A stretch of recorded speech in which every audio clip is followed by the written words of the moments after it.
কোপায়ের কি অবস্থা। একেবারে যমুনায় আমরা দেখেছি দিল্লিতে এইরকম ফেনায় ভর্তি। এই কোপায়ে কি দূষণ যমুনার মতো দূষণের ফেনা? দেখুন।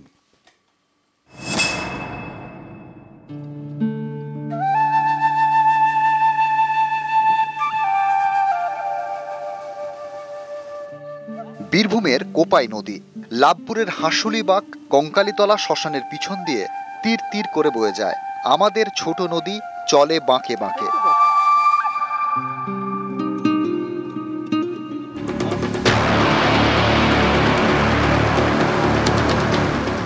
এই কোপাই নদীর বুকেই দূষণের বিষ। বেশ কয়েকদিন ধরে নদীর জলে দূষণের ফেনা। যত দিন গেছে কোপাইয়ের জল কমেছে, দূষণ বেড়েছে। এই দেখুন, শান্তিনিকেতনের বল্লভপুরের দিক দিয়ে বয়ে আসছে কোপাই নদী। গোয়ালপাড়ায় ঢুকতেই নদীর জলে দূষণের ফেনা।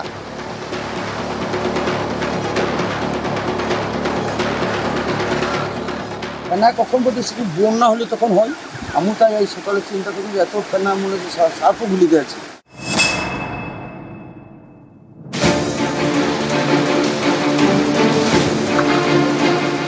কোপাইয়ের এই ফেনা মনে করিয়ে দিচ্ছে দিল্লির কথা। দিল্লিতে যমুনা নদীর জল বিষাক্ত, সেখানেও দেখা যায় নদীর বুকে দূষণের ফেনা। দিল্লি থেকে প্রায় 1400 কিলোমিটার দূরে বীরভূম। এই বীরভূম দিয়ে বয়ে গিয়েছে ময়ূরাক্ষীর উপনদী কোপাই। সেই কোপাইয়ের জলেও দূষণের ফেনা। জলটা দূষিত হয়েছে এবং সেটা ধারণা করা যাচ্ছে যে ওর মধ্যে ফসফেট জাতীয় যদি কোনো বস্তু এসে পড়ে বা সেখানে যদি আরো কোনো অর্গানিক ম্যাটার্স যদি এসে মেশে তাহলে কিন্তু এই ধরনের ফেনার সৃষ্টি হয় এবং সেটা অবশ্যই পরীক্ষা নিরীক্ষার মাধ্যমে কিন্তু আমাদের প্রথমত সেটা বুঝতে হবে যে আসল রিজনটা কি।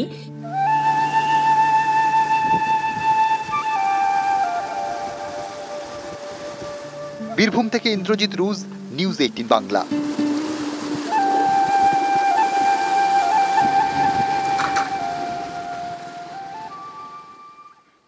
প্রতি বছর নিয়ম করে বর্ষা আসবে, কিন্তু প্রতি বছরই ভাঙনে ভুগতে হবে সাধারণ মানুষকে।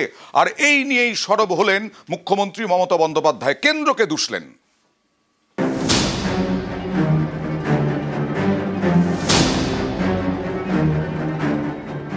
আগে বন্যা নিয়ন্ত্রণ এবং গঙ্গা ভাঙন এই দুটো সেন্ট্রাল গভর্নমেন্টের হাতে ছিল, এখনো আছে। 14 বছর 15 বছর ধরে আমরা কিন্তু কোনো পয়সা পাইনি। বন্যার ত্রাণে আসামও টাকা পায়, কিন্তু আমরা পাই না। সামনেই বর্ষা, প্রতি বছর এই বর্ষাতেই দুর্ভোগ। কখনো সিকিম অথবা ভুটানে নাগাড়ে বৃষ্টিতে উত্তরবঙ্গের বিভিন্ন জেলা ভাসে, কখনো আবার ঝাড়খণ্ডের বৃষ্টিতে দক্ষিণবঙ্গের বিভিন্ন জেলায় জল যন্ত্রণা, নদী ভাঙন। এটাই চেনা ছবি। উত্তরকন্যার বৈঠক থেকেই দুর্যোগ সামাল দেওয়া নিয়ে কেন্দ্রকে নিশানা করলেন মমতা বন্দ্যোপাধ্যায়। বেঙ্গলটা হচ্ছে জাস্ট একটা নৌকার মতো। ঝাড়খণ্ডে বর্ষা হলে ডুবে যাবে দক্ষিণবঙ্গ, ভুটানে বর্ষা হলে ডুবে যাবে উত্তরবঙ্গ, নেপালে বর্ষা হলে ডুবে যাবে উত্তরবঙ্গ। এটা আমরা সেন্ট্রাল গভর্নমেন্টকে ইতিমধ্যেই জানিয়েছি যে ইন্দো ভুটান একটা চুক্তি করে যে রিভার কমিশন আছে সেখানে আমাদের রিপ্রেজেন্টেটিভ থাকার দরকার আছে। আগে বন্যা নিয়ন্ত্রণ এবং গঙ্গা ভাঙন এই দুটো সেন্ট্রাল গভর্নমেন্টের হাতে ছিল, এখনো আছে। 14 বছর 15 বছর ধরে আমরা কিন্তু কোনো পয়সা পাইনি। বন্যার ত্রাণে আসামও টাকা পায়, কিন্তু আমরা পাই না। সিকিমে 14টা হাইড্রেল পাওয়ার করেছে। তো আপনারা এতগুলো হাইড্রেল পাওয়ার করলেন, সেন্ট্রাল গভর্নমেন্ট কেন পারমিশন দিল? এটা এনটিপিসি কে জিজ্ঞেস করো। আর আমাদের এখানে আমরা দুটো করার চেষ্টা করলাম, আমরা পারলাম না। খবর আমিও রাখি, কাদের থ্রুতে রাখা হয় এবং কাদের দিয়ে রিয়েল এস্টেট বিজনেসে হাজার হাজার কোটি টাকা শুনেছি আমি। খবর আমাদের কাছেও আসে। বর্ষা ইতিমধ্যেই শুরু হয়ে গেছে। গত কয়েক বছরে আপনারা আমফান থেকে শুরু করে নানা রকম সাইক্লোন আপনারা দেখেছেন। রাজ্য, জেলা, ব্লক স্তরে কন্ট্রোল রুম চালু করতে হবে এখন থেকে। ব্লকগুলো খুব ইম্পর্টেন্ট। সমস্ত অফিসার স্টাফদের সর্বোচ্চ সতর্কতার পর্যায়ে থাকতে হবে। এনডিআরএফ, এসডিআরএফ, ডিএমজি, সিভিল টিমগুলোকে সক্রিয় রাখতে হবে।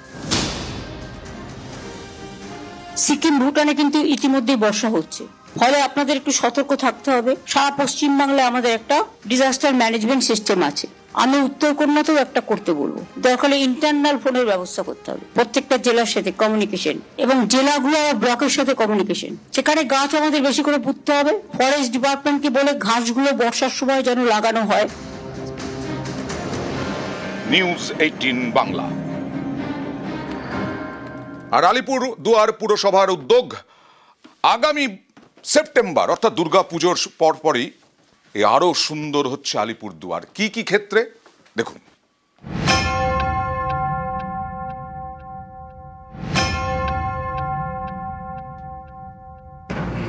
রাস্তা সংস্কার থেকে নতুন পার্ক, কোথাও কালভার্ট, কোথাও বাজারে ব্যবসায়ীদের জন্য শেড।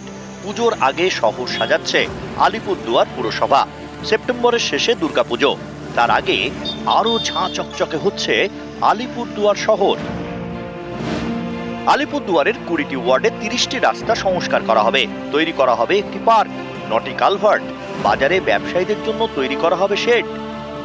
1,65,00,000 টাকা ব্যয় আলিপুরদুয়ার পৌরসভার 20টা ওয়ার্ডের মধ্যে পিচের এবং ঢালাইয়ের প্রায় 30টা রাস্তা করা হবে, গার্ডওয়াল 12টা জায়গায় করা হবে, কালভার্ট 9টা জায়গায় করা হবে এবং একটা নতুন পার্ক করা হবে 19 নম্বর ওয়ার্ডে। এবং আপনারা জানেন আলিপুরদুয়ারের বড় বাজার 11,50,000 টাকা দিয়ে একটা শেড নির্মাণ করি। আমাদের সব রকম রাস্তাঘাটে টেন্ডার করা আছে, বেশিরভাগ রাস্তাঘাটে। আশা করছি আমরা জুন মাসের ফার্স্ট উইকের মধ্যে এই পুরো প্রক্রিয়াটা শেষ হয়ে যাবে। এটা খুব ভালো কাজ, কেননা বর্ষার আগে যদি রাস্তাগুলো হয় তাহলে মানুষের চলাফেরাতে খুব সুবিধা হবে। এইটা কিন্তু খুব পজিটিভ ওয়ান, এটা পরিষ্কার, এটা যেন স্বাগত জানাই। আর ওই বাজারের শেডটা যদি করে, এটা আমাদের পক্ষে যেমন ভালো, খরিদ্দারের পক্ষে সেরকম ব্যবসায়ীদের পক্ষে ভালো। 20টি ওয়ার্ড নিয়ে তৈরি আলিপুরদুয়ার পুরসভা। গত বছর থেকে বাড়ি বাড়ি জলের পাইপলাইন পৌঁছে দেওয়ার কাজ শুরু হয়, বসানো হয় গ্যাসের পাইপলাইনও। রাস্তা খোলা থাকায় যাতায়াতের অসুবিধে হচ্ছিল। এই দুর্ভোগ এবার মিটবে বলে আশা। আলিপুরদুয়ার থেকে রাজকুমার কর্মকার, নিউজ 18 বাংলা। আমরা খবর করি প্রশাসনের যদি কোথাও গাফিলতি থাকে সেগুলো পরেই এক্সরে মেশিন সারাই হলো এবং তারপর মানুষের সার্ভিস শুরু হলো।